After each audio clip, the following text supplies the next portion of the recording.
Please bear with us. Yes.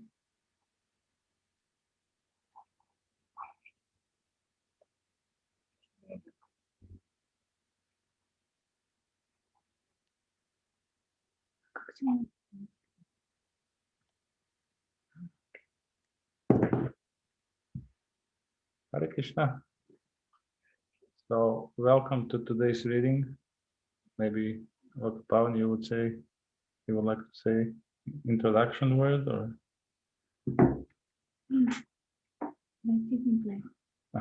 Okay. The second. Please bear with us. You would like to say introduction word or? Sorry, the second. So what do I need to do? Take a look at the cell phone if you see anything. Anyway, it's okay. I'll just go back. So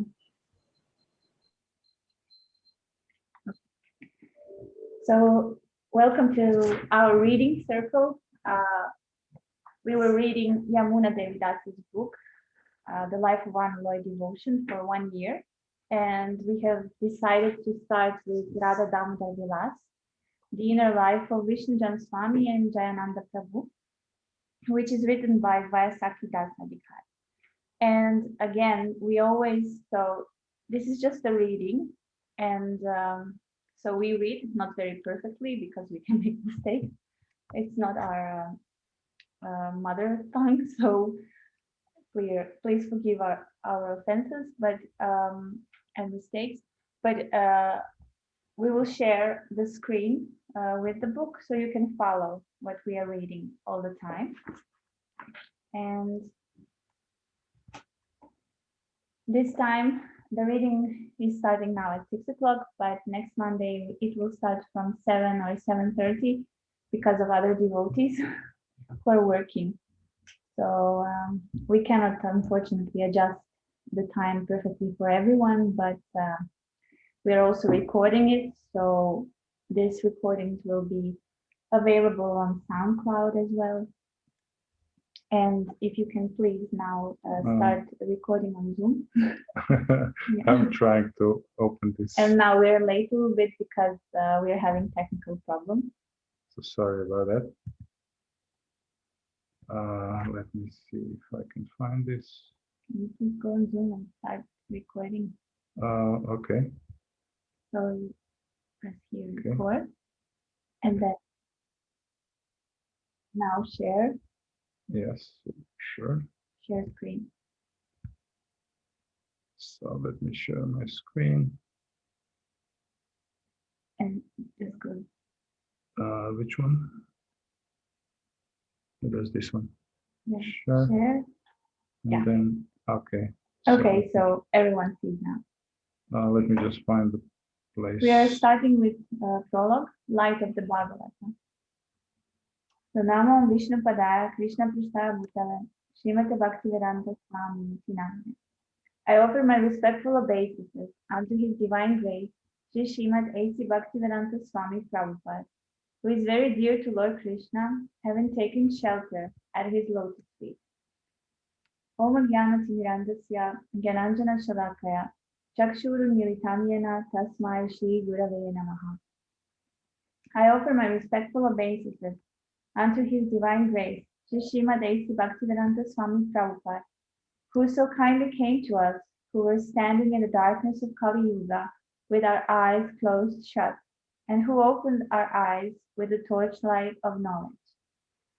Mukam karoti vachalam pangum langayate girim yat kripa tam aham vande shri gurum dinataranam. I offer respectful obeisances unto my spiritual master, Srila Prabhupada, the representative of the eternal Parampara, who has delivered the most fallen, and by whose mercy the lame can cross over mountains and the dumb can speak eloquently. Vancha kalpatarubhyascha kripa sindhubhyaevacha patitanam pavanebhyo vaishnavebhyo namo namaha. I offer respectful obeisances unto all Vaishnava devotees of the Lord, who can fulfill the desires of everyone, just like desire trees, and are full of compassion for the fallen conditioned souls. Radha Damodara Vilasa Kanchana dehav ujvalao, Gita nagari vasaustau, sarva jiveshu bhakti dao. I offer my respectful obeisances unto Shri Radha Damodara, whose godly complexion are brilliantly golden. They reside in devotional farm community of Gita Nagari, and from there they are bestowing loving devotion unto all souls. Sri Chaitanya Manovishtam Stapitam Yena Bhutave Swayam Rupa Kadalmayam Dadati Sva Padantikam. When will Srila Rupa Goswami Prabhu established within this material world the mission to fulfill the desire of Lord Chaitanya, give me shelter under his lotus feet. Sri Chaitanya Prasadena Tadrupasya Vinirnayam Palopi Kurute Shastram Drishtva Vraja Vilasinaha. By the mercy of Lord Chaitanya Mahaprabhu, even a foolish child can fully describe the real nature of Lord Krishna, the enjoyer of the pastimes of Raja, according to the vision of the revealed scriptures. So I hope that you can all see the shared screen, and you always check if the microphones are off. So we're going to read an excerpt from Light of Bhagavad. Calcutta, September 1, 1896. It's a boy. Bapu, it's a boy. He's so beautiful. Excitement runs high today in the home of Gaur Mohan De. His wife, Rajani Devi, has just delighted her husband with a lovely child.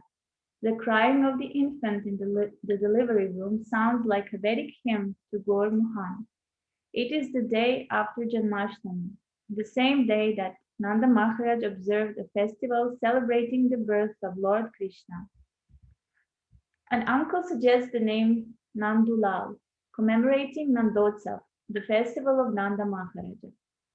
But Gaur Mohan has already chosen the name for his son. He will be called Abhay Charan, which means one who is fearless, having taken shelter at the Lord's lotus feet.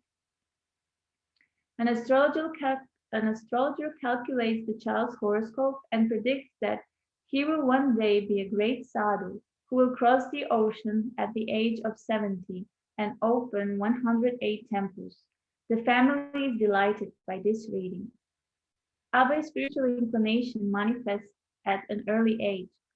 Watching his father do the daily puja to the family deity, Shri Radha Damodara, the youngster also requests a deity to worship. His father obliges him with a small set of Radha Krishna deities. Abhay begins to offer whatever he eats to his little Radha Govinda. Like his father, he also offers a ghee lamp and puts his deity to rest at night. He is fascinated by Ratha Yatra and longs to visit Puri, so Gaur Mohan helps him organize his own Ratha Yatra festival, complete with miniature carts and deities modeled exactly after the giant carts in Puri. Friends and family join in the celebration with the other children of the neighborhood. This childhood pastime anticipates the day when Abhay will inaugurate the Ratha Yatra festival in major cities worldwide. Desiring his son to be proficient at performing kirtan, Gaur Mohan purchases the child's mridanga and hires a teacher. Quickly the boy masters the intricate beats taught by the professional mridanga player. As he enters manhood, arrangements are made for Abhay's marriage. At college, he becomes sympathetic to Gandhi's independence movement of non-cooperation with the British occupation. After completing his studies at Scottish Churches College, Abhay fulfills a boyhood dream to visit Puri. Here, he has a deep experience that solidifies his early attraction for Lord Jagannath and the teachings of Sri Chaitanya Mahaprabhu. Returning to Kolkata, he is offered an important managerial post at the chemical laboratory of Dr. Kartik Chandra Bose, or Bose, sorry, the I think it's both. Bose, with a salary generous enough to support his family now that the child is on the way. One day in 1922, on the urging of a friend, Abhay visits the Utadanga Godya Mat to meet a sadhu, Srila Bhaktisiddhanta Saraswati Thakur. Seeing the two young men dressed in khadi clothes, the Thakur makes a bold proposal. You're educated boys. Why don't you preach in the foreign countries the spiritual movement started by Chaitanya Mahaprabhu for the enlightenment of materialistic men all over the world? That will be good for you and the people who will hear you. Who will hear your Chaitanya's message? Avai responds, his interest piqued by the bold request. We are a dependent country. First, let India become independent. How can we spread India's culture if we are under British rule? The message of Sri Chaitanya Deva is never dependent upon who is ruling. That is the Thakur's firm reply. It need not wait for a change in Indian politics. It is far too important. It cannot wait. Srila Bhaktisiddhanta Saraswati explains that the idea of dividing people into camps of friends or enemies on the basis of ideology or bodily designation has nothing to do with absolute reality. Although India is in political turmoil, no government can fulfill the longing of the soul. The aim of government is simply to adjust the material conditions of life. The politicians may change, but the politics will remain. How can a man-made political system genuinely help humanity? The eternal reality is spiritual. Real welfare work must extend beyond temporary concerns. The crisis in the world is neither social nor political, nor is it anything material. The crisis is simply the dearth of transcendental knowledge. Srila Bhaktisiddhanta continues, there has not been, nor will there ever be, such benefactors of the highest merit as Mahaprabhu and his devotees. The offer of other benefits is only a deception. It is rather a great harm, whereas the benefit done by him and his followers is the truest and greatest eternal benefit. This benefit is not for one particular country causing mischief to another, but it benefits the whole universe. There is no scarcity of anything in this world, the Thakur concludes, save and accept God consciousness. Srila Prabhupada. I got some impression that here is a person who has taken Lord Chaitanya's message very seriously. This great personality is asking me to preach. I would have immediately joined, but now I'm married. It will be injustice. So I thought that it would have been better if I was not married. I accepted him as my spiritual master immediately, not officially, but in my heart. I was thinking I had met a very nice, sneaky person. Deeply impressed, Abhay now understands that Gandhi's independence movement, while valuable on a particular level, is just a temporary, incomplete cause. The rest of India, however, is not so enlightened. The following year, Abhay is offered a post representing Dr. Bose's company throughout northern India. He moves his family to Allahabad and opens Prayag Pharmacy as a householder's business. For 5 years, while tending to his business, he reads and studies the books of Srila Bhaktisiddhanta Saraswati Thakur. In January 1928, the Kumbh Mela is celebrated at Allahabad. One day during the festival, Bhakti Pradipa Tirtha Maharaja, a Gaudiya Math sannyasi, walks into the pharmacy. Abba is excited. We are new here, Tirtha Maharaj explains. We are going to establish a math in Allahabad. We have heard your name, so we have come to you. Please help us. Abba is overjoyed to help establish a temple in Allahabad. He gives a donation and invites the devotees to hold a program at his home. After the Mela is over, a few disciples remain in Allahabad to maintain the math. Soon Abhay becomes a regular visitor to the math, delighting the brahmacharis with his skill on the mridanga. They are pleased to hear him sing bhajans, and he soon begins to lead kirtans. The brahmacharis feel that Abhay brings new life to the math, and he in turn experiences new life in their association. One typical evening, he is introduced to Dr. Kapoor, a research scholar at Allahabad University, as well as a disciple of Srila Bhaktisiddhanta initiated as Harikatha Das. So now speaking Dr. O.B.L. Kapoor. I saw him playing on a mridanga at the time of Kirtan. I felt attracted towards him, and he felt attracted towards me because I was the only non-Bengali person there. We became acquainted, and acquaintance turned into friendship, friendship into brotherhood. He also got initiated a year later. I took him as my elder brother and sought his advice on certain matters. He used to manufacture medicines, so once he manufactured a tonic and gave a vial to me. I said, that is all right.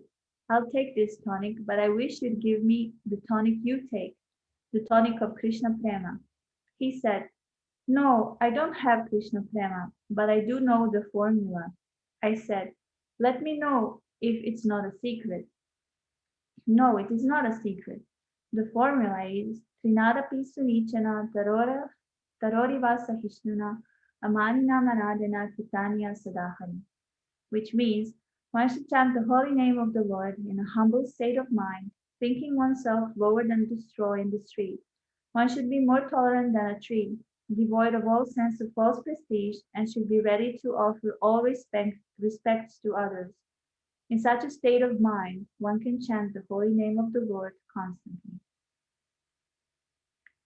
And then Srila Prabhupada said, and I shall preach it the whole world over. At that time, I couldn't understand what it meant. I thought he was just making a casual pronouncement without any plan in his mind. At this point, Abhay has not yet taken initiation. Still, he has understood the mind of his Guru Maharaj, and he has resolved to take up the mission and preach it the whole world over. Although Srila Bhaktisiddhanta had only offered a suggestion on their very first meeting, Abhay has accepted it as an order, as his life and soul. Sorry. This is the example of the first-class disciple. He does not want to be asked, nor does he need to inquire as to what should be done. He simply understands what his Guru Maharaj wants and dedicates his life to the execution of that desire. On a warm autumn day in October 1932, Abhay hears that Srila Bhaktisiddhanta is in Vrindavan with a large party performing Braja Mandala Parikram for the month of Kartik. Abhay is filled with anticipation to again have the association of that saintly person who had 10 years earlier requested him to take up Mahaprabhu's mission. He has never forgotten that instruction. Joining the parikram at Koshi, he listens, rapt with wonder, as Srila Bhaktisiddhanta Saraswati lectures on the relationship between the Jiva soul and the Supreme Soul, Sri Krishna, and how to enter into that eternal intimate exchange. This second meeting with his spiritual master reinforces that first wonderful impression in Kolkata that has sustained him for a decade. Returning home, Abhay soon discovers that His Divine Grace will come to offer initiations and to preside over the opening of the Allahabad Math. By divine arrangement, it seems that his Guru Maharaj is. On the day of the ceremony in early 1933, the candidates for initiation meet their Guru Maharaj. Srila Bhaktisiddhanta recognizes Abhay. Yes, he likes to hear. He does not go away. I have marked him. I will accept him as my disciple. At the initiation, Abhay is called forward to receive Harinam by accepting the Japa Mala. At the same time, he is given the sacred thread, denoting Diksha, spiritual initiation. Both initiations are offered together, along with the name Abhay Charanaravinda Das. The devotion he had first imbibed from his father is now by a personality capable of guiding all conditioned souls towards love of Godhead. Abhay Charanaravinda is a little different from the other disciples. Although he is well liked, some consider him entangled in householder life with wife and children and not able to fully surrender his time and energy to preaching. He is seen more as a congregational member and is simply Abai Babu, the Grihastha businessman, not a full-time missionary worker.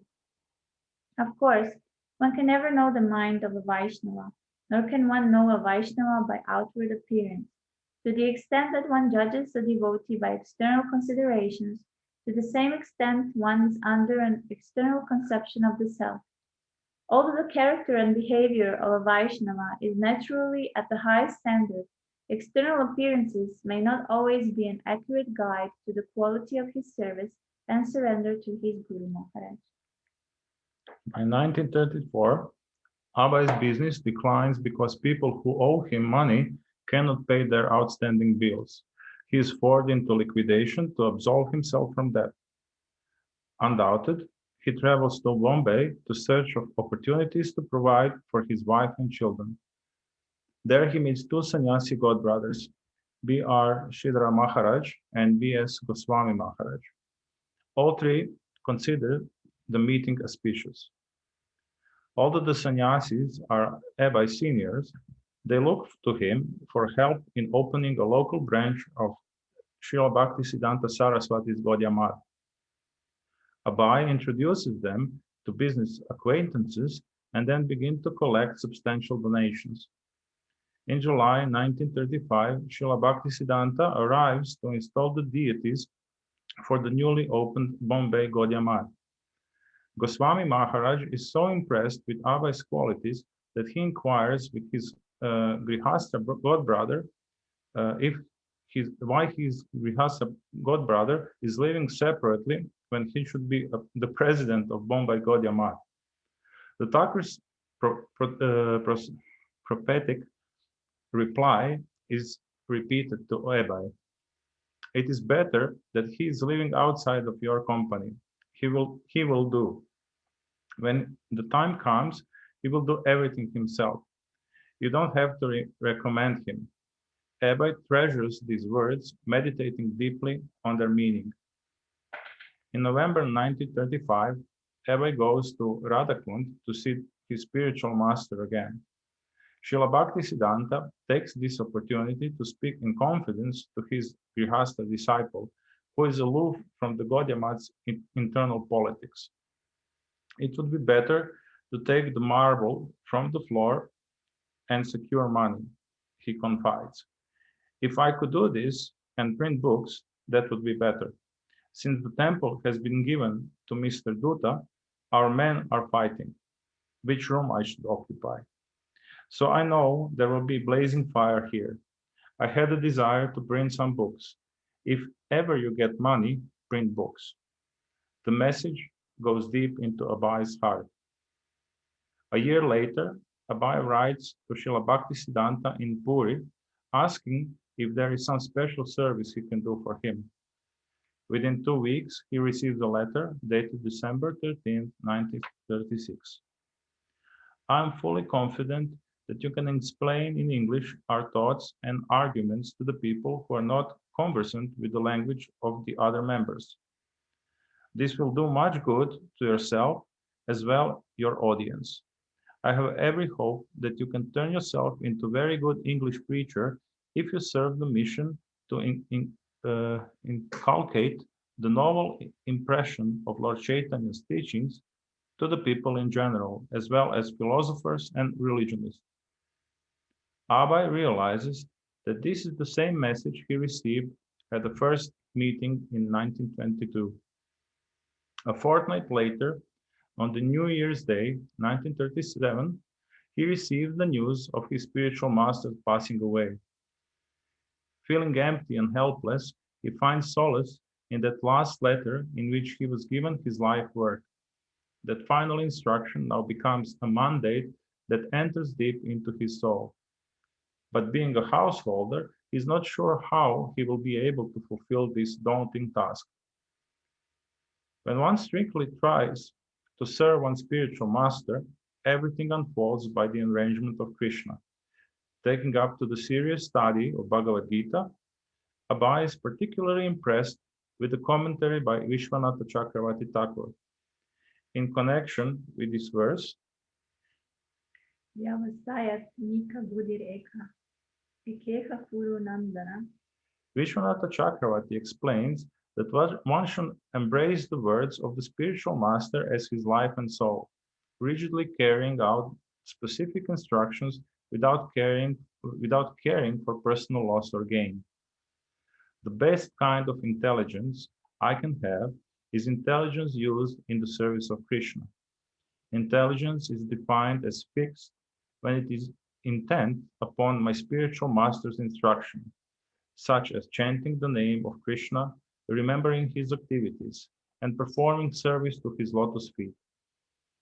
My spiritual master's instructions are my sadhana and my life, both in the beginning stage of bhakti as well in bhakti's perfectional stage.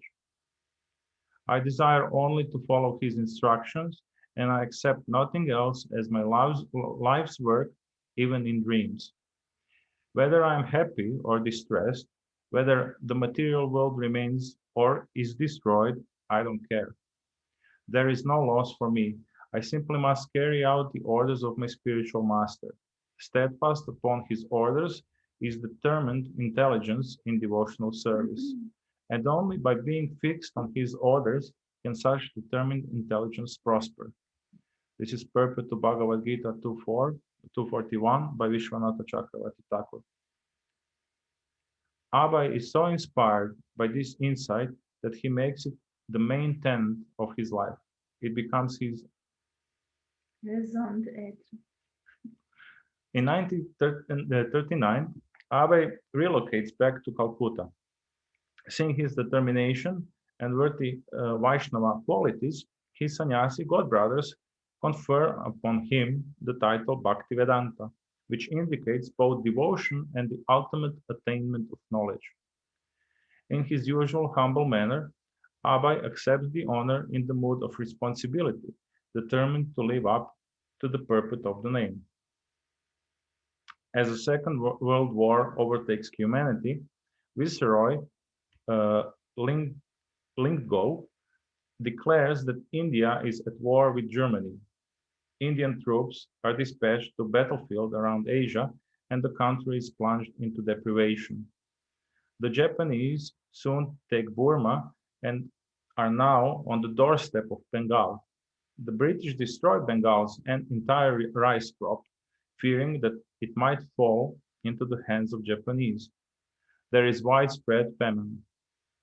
In December 1942, the bombing begins. Japanese planes bomb Calcutta every day. People evacuate the city. Blackouts are mandatory. At night, the entire city is dark. In the midst of this terrible war, Abhay realizes that more than ever, there is a need for Krishna consciousness in the world. With great resolve, he decides to produce a journal called Back to Godhead. The first issue is published in 1944 on the Advent day of his Guru Maharaj. Its 44 pages deal mostly with the crisis of war. In the article Congregational Chanting, Abhay reveals his confidence in Lord Chaitanya's prophecy with his own prophetic statement. From this foretelling, we can hope that the cult of Sankirtan will take very shortly an universal form of religious movement, and this universal religion, wherein there is no harm in chanting the name of Lord, nor is there any question of quarrel, will continue for years, as we can know from the pages of authoritative scriptures. One night, he has a powerful dream. Srila Bhaktisiddhanta Saraswati Thakur appears before him, beckoning that he leave home and take sannyas. He awakens deeply moved and ponders its profounding meaning. It will become a recurrent dream. Due to the lack of funds, he cannot continue publishing Back to Godhead after the second issue. Instead, Abhay undertakes an English translation and commentary of the Bhagavad Gita. After the war, another nightmare hits India. Gandhi's independence movement with its goal to unite India's different communities, fails. Instead of unity, India is partitioned in 1947. Two nations emerged, Pakistan and Hindustan. Millions of Hindus are stranded in Pakistan. Millions of Muslims are stranded in Hindustan. The Great Migration begins. The violence that erupts claims hundreds of thousands of lives as people of opposing faiths riot. In Calcutta, the hatred is especially poisonous as temples and mosques are desecrated. Each side tries to destroy the opposing side religion. Srila Prabhupada. In Bagh Bazar, there were heaps of dead bodies, and when it was a dead body, nobody could understand who was Hindu and who was Muslim.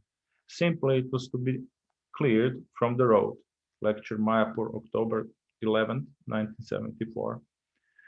In the conclusion and turmoil of partition, Abba's business once again fails. His employees and servants steal everything of value. He sees in this action the hand of God, an opportunity to take up full-time preaching work. His family sees otherwise. They become increasingly distant, not appreciating his dwindling financial support. He, on the other hand, regrets the lack of spiritual support, their lack of spiritual support. One day, he finds in his Bhagavad Gita manuscript, Bhagavad Gita manuscript missing, although he had kept it safely at home. No one knows anything about it. Thoroughly disappointed, he decides to travel in an effort to fulfill the directive given by Srila Bhaktisiddhanta. His heart is burning with desire to satisfy his spiritual master and execute his final instruction to preach the mission of Chaitanya Mahaprabhu. At the age of 57, he journeys to Jhansi to establishes the League of Devotees in 1953. He goes on Sankirtana every day, enthusiastically chanting the Maha Mantra with a group that increases up to 50 people. He maintains regular contact with his family and sends them money whenever possible. Over time, however, the climate of Jhansi becomes less favorable and finally sours. Soon after returning home, his wife sells his Bhagavatam one day to purchase tea biscuits. 35 years of family life have finally come to this. Disappointed but determined, Abhay seeks shelter in Mathura with his god-brother B.P. Keshava Maharaj, to whom he donates the deity of Lord Chaitanya that he had originally hoped to install in Jhansi. Keshava Maharaja requests Abhay to become the editor of Gaudiya Patrika journal.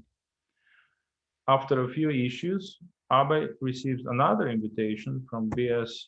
Goswami Maharaj to come to Delhi and take over the editorship of journal Sanjana Tosani.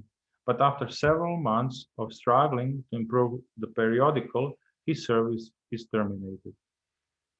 Alone in Delhi, without shelter or income, Abhay Charanara Vrinda Bhaktivedanta wanders here and there, staying at the temporary residences and seeking donations to print transcendental literature. This is the most difficult period of his life. While his godbrothers pursue litigation to resolve their institutional problems, Abhay realizes that he can no longer rely on the support of the Gaudiya Math. He contemplates how he alone might be able to fulfill Srila Bhaktisiddhanta's vision of a worldwide Chaitanya movement. He spends every rupee publishing Back to Godhead as a full-paper newspaper, even at the cost of eating.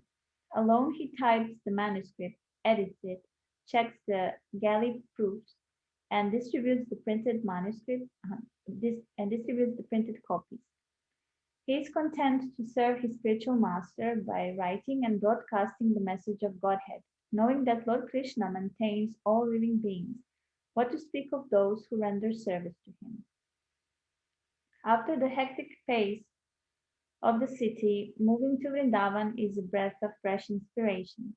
Taking a room at the Vamsi Gopalji temple near Keshigat, Abhay feels more concerned with his spiritual heritage. Now he can write peacefully and still commute to Delhi to print back to Godhead. As a vanaprastha, wearing white and carrying an umbrella and begging bowl, he goes from door to door performing madhukari. For 2 years, he makes Vrindavan his base. During this period, he travels from one city to another, trying to enlist subscribers, donors, and beneficiaries to help him put into motion his plans to spread the Sankirtan movement. But every attempt, every opportunity, every idea simply dries up like a mirage. Seeing it all as Krishna's mercy, revealing an empty, fleeting world, he writes poems to express his realizations. Everyone has abandoned me, seeing me penniless. Wife, relatives, friends, brothers, everyone. This is misery, but it gives me a laugh. I sit alone and laugh. In this Maya samsara, whom do I really love? Where have my loving father and mother gone now? And where are all my elders, who were my own folk? Who will give me news of them? Tell me who. All that is left of this family life is a list of names. That's from Vrindavan Bhajan, written in 1958, verse 2. One night he has that same dream again. His spiritual master beckoning him to take sannyas. He awakens in a state of wonder. This is the third time he had that same dream. Contemplating its meaning from different points of view, he begins to seriously consider taking sannyas and consulting Keshava Maharaj in Mathura. On the morning of September 17, 1959, Keshava Maharaja bestows Tridanda Sannyasa upon A.C. Bhaktivedanta. Now at 63, he becomes Tridandi Goswami, A.C. Bhaktivedanta Swami Maharaj, on the same day that Vishwarupa, Lord Chaitanya's elder brother, accepted sannyasa 500 years prior. The order of his Guru Maharaj coming through the dream is being fulfilled. But upon returning to Vrindavan as a sannyasi, his practical situation remains the same. He still has no funds for preaching or printing back to Godhead. One day, a librarian advises him to write books because books are permanent, whereas newspapers are read once and thrown away. Considering that his spiritual master is speaking through this person, he accepts the advice. Soon after, one of his regular readers suggests the same idea. He now considers it a revelation and a reciprocation from his constant prayer of guidance from Guru. After deep deliberation, he begins the English translation and commentary of Srimad Bhagavatam. Suddenly, the fortunes of the new sannyasi change. First, he is offered 2 rooms at the historic Radha Damodara temple, founded by Srila Jiva Goswami 4 centuries earlier. Although the rooms are in disrepair and without electricity, he accepts the shelter of Shishi Radha Damodar. He undertakes the monthly rent, hoping to raise the additional funds to fix up the room. Meanwhile, he occupies another room upstairs. Next, he is offered a room at the Krishna temple in the Chippiwada area of Delhi. A major problem is now solved. He has an office in Delhi from which to publish and disseminate his literature. His first published book is inspired by an article in the Times of India. The Nobel Prize in Physics has just been awarded to 2 American scientists for discovering the antiproton. According to one of the fundamental assumptions of the new theory, there may exist another world, or an anti-world, built up of antimatter. He conceives the idea to present the teachings of Bhagavad Gita using the new scientific concept of antimatter. He gives fresh translations to the Gita verses, substituting the terms anti-material particle and anti-material world for the soul and the spiritual world, respectively. He hopes to attract the public's current interest in space exploration. In the fall of 1960, Easy Journey to Other Planets is printed after a year of hard work raising donations for its publication. In that same year, he takes up the translation of Rupa Goswami's great work, Bhakti Rasamrita Sindhu, adding his own well-thought-out purpose. He suspends work on the translation, however, when he is invited to attend the 1961 Congress for Cultivating Human Spirit in Tokyo. He is excited about this preaching opportunity abroad. Working diligently, he produces a book intended just for the Congress. Taken from the Bhagavatam, the book describes the autumn season in Vrindavan, enriched with various teachings from the Vedas. He calls it Light of the Bhagavad. All that remains is to collect funds for the passage to Japan. As time runs out, all replies from prospective patrons turn out negative. Not even the government will sponsor him as a representative of the Ministry for Cultural Affairs. Finally, he requests his host in Japan to sponsor him, but nothing materializes. He hopes to go abroad and his hopes to go abroad end in disappointment. After 3 years, his 2 rooms at Radha Damodara Temple are finally repaired, and in July 1962, he moves downstairs. Sitting in his kitchen, he can see Rupa Goswami's Samadhi through a small window. These rooms are situated in Sevakunj, where Krishna and the gopis enjoy internal pastimes. Prabhupada is fully in the spiritual world because Sevakunj is a replica of Loka Vrindavan, where Radha and Krishna enjoy their sweetest intimacy. Vrindavan is fully arranged for the satisfaction of Radha and Krishna, and because Prabhupada is a part of that satisfaction, he also experiences the highest ecstasy in his intimate service to Radha Damodara. Every day he circumambulates the temple, offering Dandavats Pranam at the samadhis of Rupa and Jiva Goswami.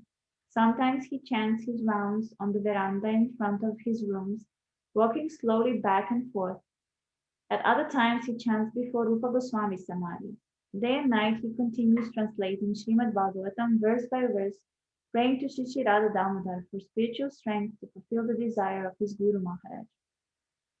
Lord Chaitanya had ordered every Indian to spread the message of Krishna to every town and village of the world, but only his pure devotees have the desire and capacity to execute this order for the welfare of humanity.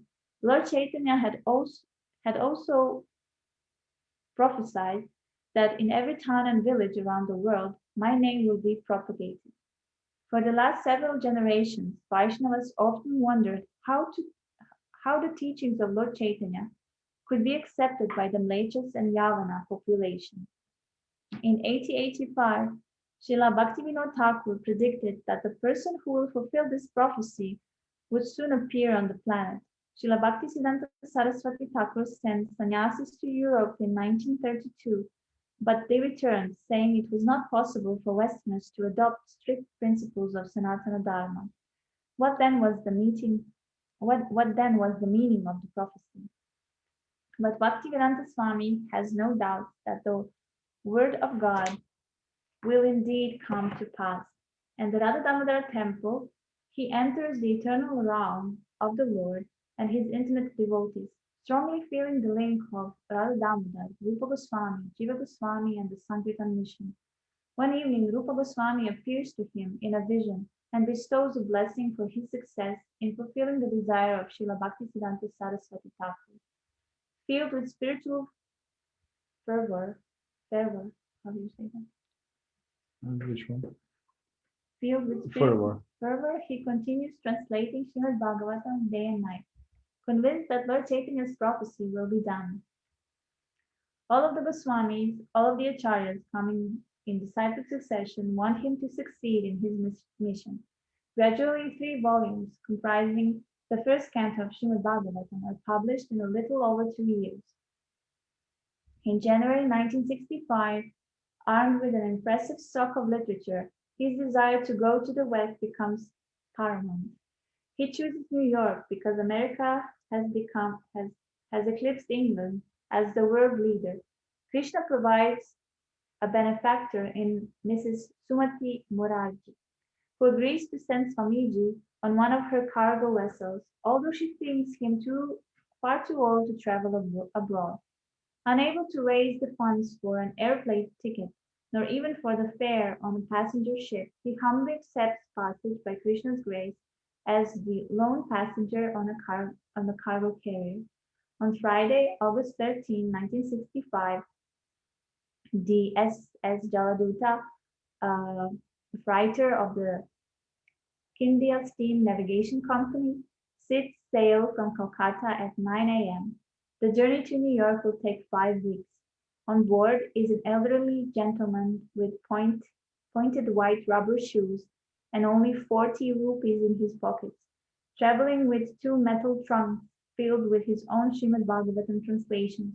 His purpose is to replace Western materialistic civilization with the spiritual culture of the Loka Vrindavan.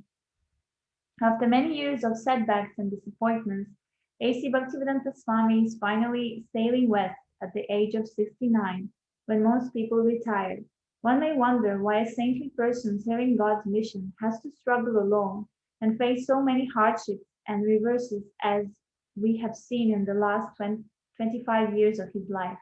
Perhaps to prepare him for a situation where he will be even more alone and have to overcome even greater obstacles in a foreign country within a foreign culture, or to set an example for future generations who will be inspired by his intense dedication and perseverance, or simply to forge an even stronger bond of faith, commitment, and surrender to the will of Lord of God, by whose mercy alone can all things be fulfilled.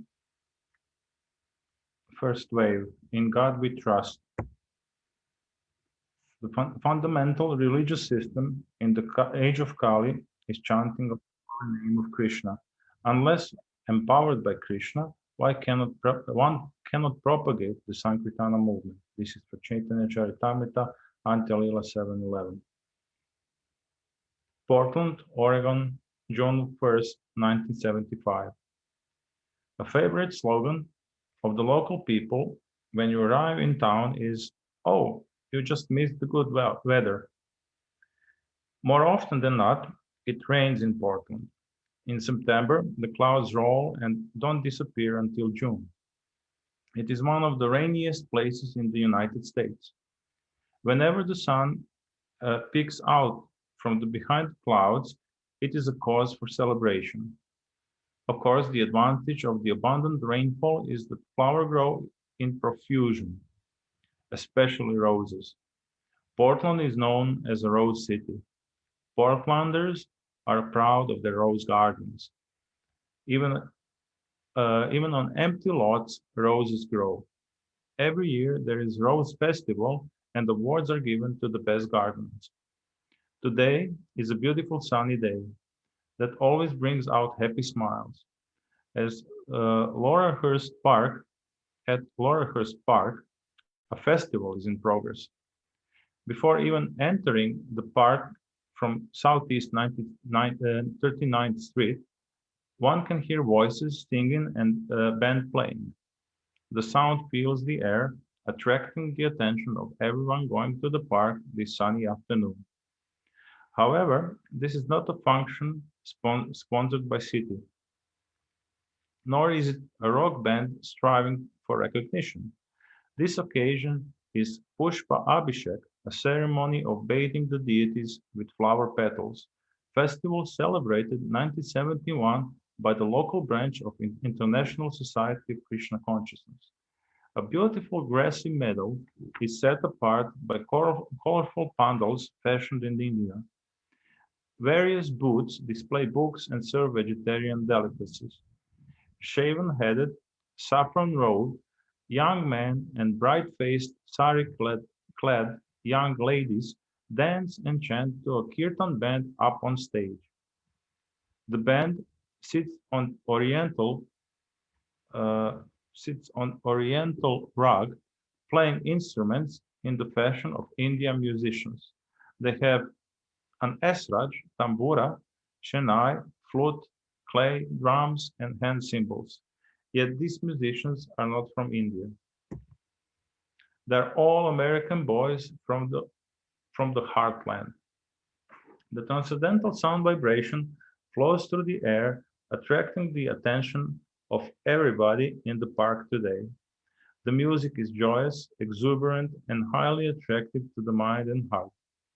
The lead singer sits behind his harmonium, pumping away, swaying back and forth, eyes closed in rapt absorption and chanting Hare Krishna, Krishna Krishna, Hare Hare, Hare Rama, Rama Rama, Hare Hare.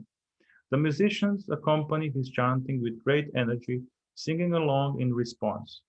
The music is melodious and each kirtan waves into the next. The entire scene is so unusual, yet at the same time so enchanting, that it attracts other young people to join in the dancing.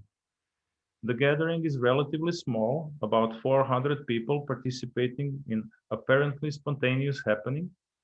Both hippies and devotees hold hands, joyously dancing in four concentric circles, each circle alternately going clockwise and counterclockwise. The potent sound vibration of Maha Mantra pierces the soul of everyone present. Hare Krishna, Krishna Krishna, Hare Hare, Hare Rama, Rama Rama, Hare Hare. The singer has such a taste for chanting that it becomes instantly infectious and contagious. Many in the audience feel themselves transported to the spiritual realm. The young ladies dance so vibrantly, their colorful saris swirling gracefully to the music that everyone is swept up to the joyous mood, laughing and smiling at one another. I will just stop here for a second, just to double check if you can hear us. We had some issues with the camera. Can you maybe just confirm that you can hear us?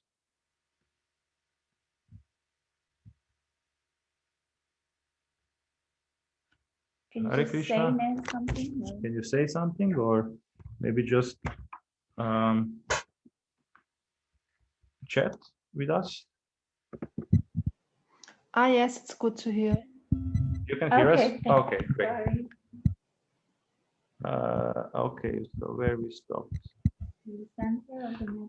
In the center of the meadow, before the stage, is a temple made entirely of fresh roses. Ordinary park-goers are amazed to see this structure fashioned with flowers. Seated within the temple on the wonderful altar, also entirely decorated with roses, are the resplendent forms of Sri Radha Damodara, who appear like precious jewels within their flower seating. A devotee stands to the right, fanning them with chamara whisk. The fragrance of roses permeates the atmosphere. Everyone can enter the flower temple to offer obeisances with folded hands or by kneeling down and touching their head to the grass. Some bring an offering for the deities, like flowers or incense. Senior citizens gawk in amazement as they watch these young people come forward bringing gifts. With Radha Damodara presiding from the rose altar. The mood is Vaikuntha. Yeah, just a second. The mood is Vaikuntha on earth. Srimad Bhagavatam explains that Lord Shri Krishna, the Supreme Personality of Godhead, is not different from his names, pastimes, paraphernalia, and entourage. And here in Laurelhurst Park, the realization strikes deep into the heart. Shri Radha Damodara are directly the Supreme Personality of Godhead and his eternal consort in their deity forms, along with their devotees, who are directly the Lord's entourage and therefore are also non-different from the Lord. As stated in Srimad Bhagavatam, Sri Chaitanya Mahaprabhu has inaugurated the Hare Krishna movement, which is not different from Krishna, the Supreme Personality of Godhead. If one associates with this movement, he directly associates with the Supreme Personality of Godhead. This is from Srimad Bhagavatam 9:24-56, purport. When the chanting reaches a crescendo, the drums and cymbals step aside to allow the other instrument to alone accompany an ancient refrain, Om Namo Bhagavate Vasudevaya, over and over until Radha Damodara Ki Jai. The music stops and the dancers drop to the grass, happy to take a few minutes rest. Their faces beam with joyful smiles. Curious onlookers stop to hear the singer as he begins to speak. He is young, shaven-headed monk with a deep golden tan. Although dressed in the saffron garments of a sannyasi, he is very handsome. His voice beckons the ear. If some of you haven't heard this type of meditation before, it's called mantra meditation. The word mana means mind, and tra means to free. So the songs we're singing in the ancient Sanskrit language of India are actually very powerful sound formulas which are meant to free the mind from all anxieties and all misconceptions of ourselves and everything around us. This mantra meditation actually is very easily practiced. Even a child can allow his body to sway and allow the sound vibration to swim around his being. The sound vibration is so wonderful that if you allow your mind to absorb it, then automatically you reach a reservoir of pleasure. That's what the name Hare means. Hare means the reservoir of pleasure, Krishna means all attractive, and Rama means the enjoyer. So these three words, Hare, Krishna, and Rama, are put into this formula. Hare Krishna, Krishna Krishna, Hare Hare, Hare Rama, Rama Rama, Hare Hare. And this formula will stop the wandering of the mind. It will stop the mind from accepting one thing and then rejecting it for another. Accepting, rejecting, this is usually what our mind does. It accepts something for pleasure, then rejects it and goes on to something else for pleasure. In this way, the mind is always kept wandering and never finds that reservoir of pleasure. So in yoga, the whole idea is to come in touch with this reservoir of pleasure so that the mind no longer has to reject and go on to something else, but can remain ever expanding in this ecstasy. This is what we experience from this chanting, and the proof of the pudding is in tasting it. We invite everyone to dive into this pudding, dive into the nectarian flow of this mantra, Hare Krishna. The audience appreciates the young man's brief talk. Many respond by holding up their right hand and flash the V sign for peace. Unknowingly, they have acknowledged this word with Jaya. So we're going to chant some more songs along with Hare Krishna. And then there will be a lecture on the science of yoga and a lecture about this festival, what we are celebrating here today with this little castle we are building out of flowers. And then after that, we'll serve a beautiful vegetarian feast. He begins chanting anew, Govinda Jaya Jaya, Gopala Jaya Jaya. He completes the song again with Om Namo Bhagavate Vasudevaya. This brings the kirtan to a close for the start of his lecture. Everyone present gathers around, curious to hear his talk. He addresses the problems of modern society so relevant to those young people. The young monk communicates personally, as if speaking directly one-on-one. His preaching reveals a deep realization of eternal truth.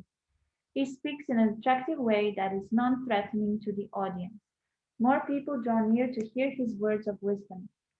Everyone can appreciate that he is not just talking about spiritual life, he is actually there.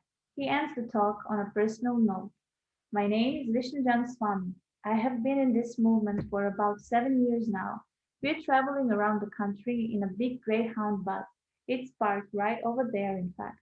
With a wave of his hand, he directs everyone's attention to a large blue and chrome bus parked over the side by the trees. Hare Krishna is prominently displayed in the front destination slot. It is fixed up like a temple inside, and we carry all this stuff which comes out of its belly, just like a big transcendental fish. It rides into college campuses. It rides into scenes like Berkeley, Santa Cruz, different campuses. It rides into scenes like Berkeley. Sorry, I don't see very well. It rides into scenes like Berkeley, Santa Cruz, Different places all over the country. And it unfolds a festival just like the one we are having today. It's not an ordinary bus. It feels like a gigantic transcendental fish that kind of swims around in this material world. It's on its way out, and we are inviting other people to get on board too. So any of you who would like to get out of this ocean of birth and death, this ocean of old age and disease, and enter into our real atmosphere of eternity, knowledge, and bliss, our invitation is open to all of you, to chant, to dance, to feast, not to necessarily join our religion. not to shave your head, not to put on robes, not to do all of the things that we do, but to do that which was done by all great souls, singing the glories of the Absolute, dancing in ecstasy, and feasting on beautiful food first offered with love to the Absolute. That is our invitation. He finishes his talk to a round of applauses and begins another kirtan. The sound of the chanting quickly envelops the park once again. Standing in the crowd is a tall African American in the prime of his manhood. Impressed by the words of the Swami, he draws closer, attracted by the deep feeling of commitment of the young renunciate. Mahapurana. I had come with a devotee from Seattle to the Flower Festival in Portland. That was the first time I ever worn a dhoti outside of the temple. When I arrived, Vishnujan Swami was on a stage leading a wonderful kirtan with his bhajan group. Sometimes Maharaj would stop singing and speak about Radha and Krishna. I didn't fully understand it at that time, but it sounded so attractive. He described that Radha and Krishna were seated in a golden lotus boat, and they were surrounded by their intimate loving devotees. It sounded so beautiful. I was walking by the bus after the kirtans when a devotee approached me. Don't you want to go into the bus and see Vishnujan Maharaj? Actually, I didn't know what that meant, but I knew he must be an important person. So I walked in with a happy smile on my face. Vishnujan Maharaj was sitting in the middle of the bus, looking very serious. He was the only one there at the time. When I saw him, immediately I felt very unclean. My smile just dropped off my face, and I knelt down. He seemed very pure and very powerful. Gradually, more people started coming onto the bus, and he began to speak about Krishna consciousness. I remember he spoke about different ashrams because he referred to the fact that I had white on, and that was how householders wore. But he emphasized that everyone should serve Krishna. So we can stop here. So we will stop here today because it's 7 o'clock. Thank you for your attention. And so in 1 week we will continue, but probably we will start around 7 or 7:30. So thank you very much, and Thank you. have Hare a Krishna. nice evening. Have a blissful evening. Hare Krishna.